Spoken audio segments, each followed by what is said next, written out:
Ada nggak sih Bang, maksudnya dari hakim mediator itu mengatakan bahwa selama proses ini berjalan, untuk proses pertemuan ayah dan anak itu harus tetap berjalan gitu loh, ada nggak? Ya harusnya ada.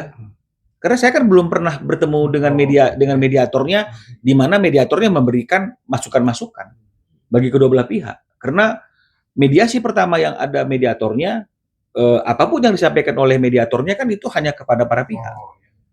Berarti kan saya sok tahu. Kalau kemudian saya menerangkan sesuatu dari mediator, sementara saya tidak mendengar sendiri. Ya apa yang disampaikan oleh mediator, arahan-arahan kepada masing-masing prinsipal, kan begitu. Ya artinya kan begini, ya seharusnya kalau kita bicara idealnya kan ini kan masalah gugatan hak asuh anak. Ya, materinya satu karena ayah tidak bisa bertemu dengan anaknya. Ya, kedua eksploitasi anak kan begitu ya.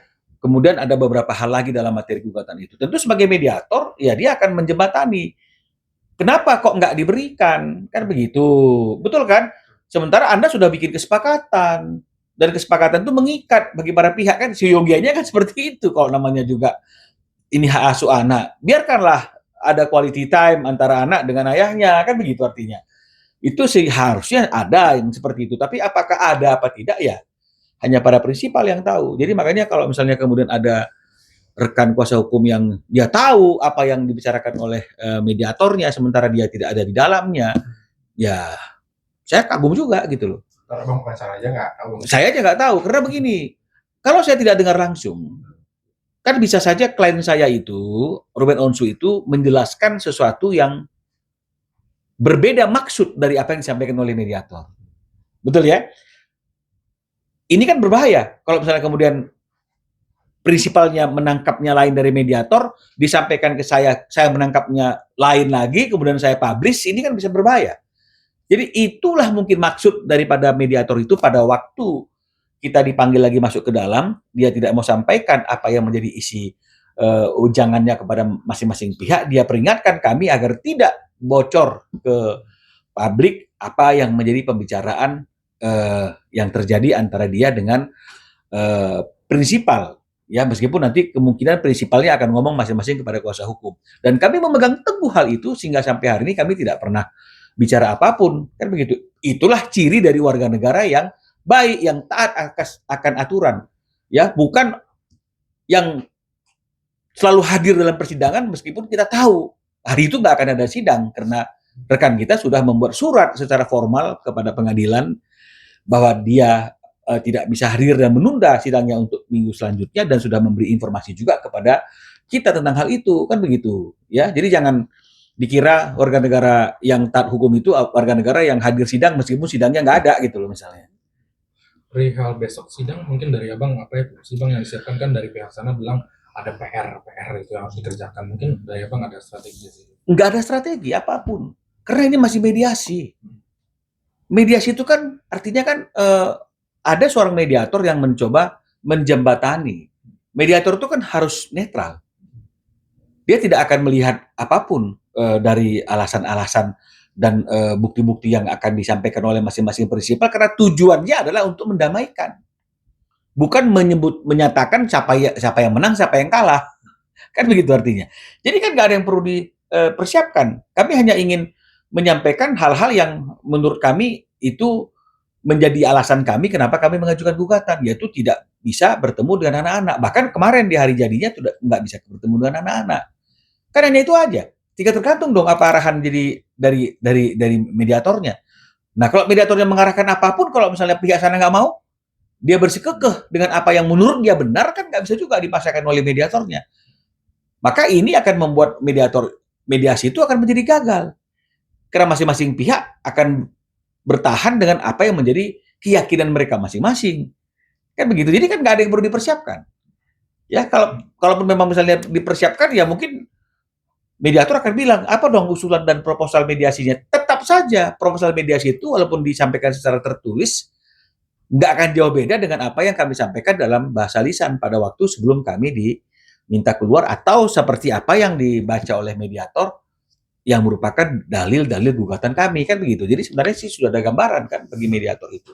Kalau audit gimana Bang? Ada update terbaru mungkin dari perihal audit ini Bang?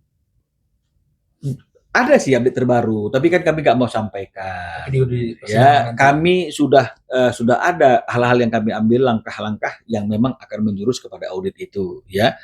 Langkah-langkah real secara hukum, ya bukan kami curhatnya di publik. Ya, tapi artinya wajar kami minta pertanggungjawaban dan kemudian kami akan menjadikan itu menjadi satu bentuk formulasi hukum formal yang mungkin itu akan menjadi sesuatu yang menjadi satu hal yang menjadi item dalam persoalan yang ada saat ini. Jadi bukan hanya sekedar omong-omong ya. Perihal haters bang, mungkin kan Ko Ruben sempat dibilang pencitraan lah pas perayaan ulang tahunnya, bahkan ada beberapa orang yang terus menghujat Ko Ruben. Mungkin sempat cerita gak sih bang nanti bakal ke ranah hukum ke gimana? Nggak ada. Ruben kan sudah tahu gitu loh. Ya, namanya orang yang udah benci kita, ya pasti akan benci kita terus. Apapun yang kita sampaikan nggak akan masuk ke dalam akal sehat mereka. Ya, tapi orang yang memang paham kita nggak perlu menjelaskan sesuatu, pasti mereka paham apa yang menjadi situasi kita. Ya, jadi itu mah nggak perlu diurus gitu artinya ya. Artinya ya mungkin ada sebagian orang juga yang menyuarakan kebenciannya itu juga mungkin memang dia dibayar untuk menyuarakan kebenciannya kayak kata Ruben kan kita kan nggak bisa juga halangi orang yang mencari nafkah kan begitu ya sampai postingan Ruben kalau nggak salah kan dia juga ngomong nggak begitu. Buzzer ini nggak libur juga ya dia 17 jadi ya artinya kan ya namanya orang cari nafkah kan nggak ada masalah lah walaupun dia menyangkal ya dia tahu dia yang tahu dengan Tuhan kan gitu artinya.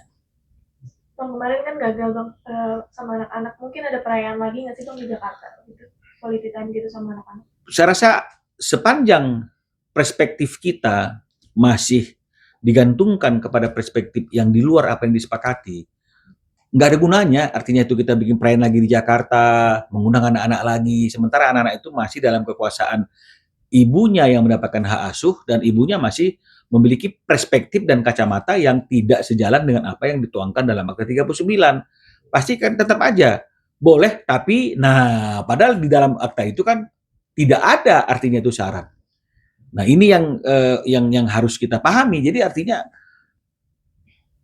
kita buat apa lagi bikin satu acara yang kita tahu bahwa anak-anak itu menjadi sesuatu yang mustahil untuk diberikan bertemu dengan ayahnya tanpa syarat sesuai dengan apa yang dituangkan dalam Akta 39.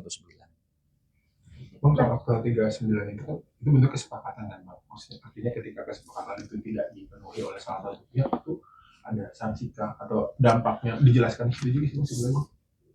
Ya nggak ada sih sebenarnya sanksi-sanksinya ya karena kan memang itu kesepakatan cuma memang secara hukum suatu perjanjian yang tidak ditepati maka orang tersebut kan sudah melakukan yang namanya ingkar janji ya wan prestasi ya jadi sebenarnya seperti itu jadi kalau memang misalnya kita lebih gali lebih jauh meskipun mungkin tidak langsung ada korelasinya kan banyak juga artinya jurisprudensi Mahkamah Agung dan juga tulisan-tulisan yang lain mengenai masalah bahwa seseorang itu tidak bisa kita katakan wan prestasi atas suatu perjanjian kalau kita pun telah terlebih dahulu sudah melakukan yang namanya wan prestasi.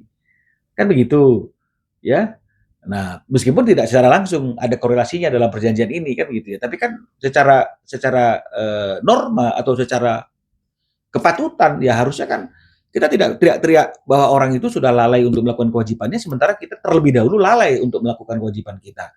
Karena kalau kita lihat periode, akta itu dibuat kan di Juni 2024.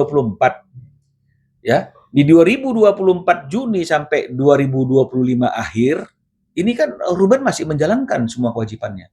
Seperti apa yang tertuang dalam akta tersebut.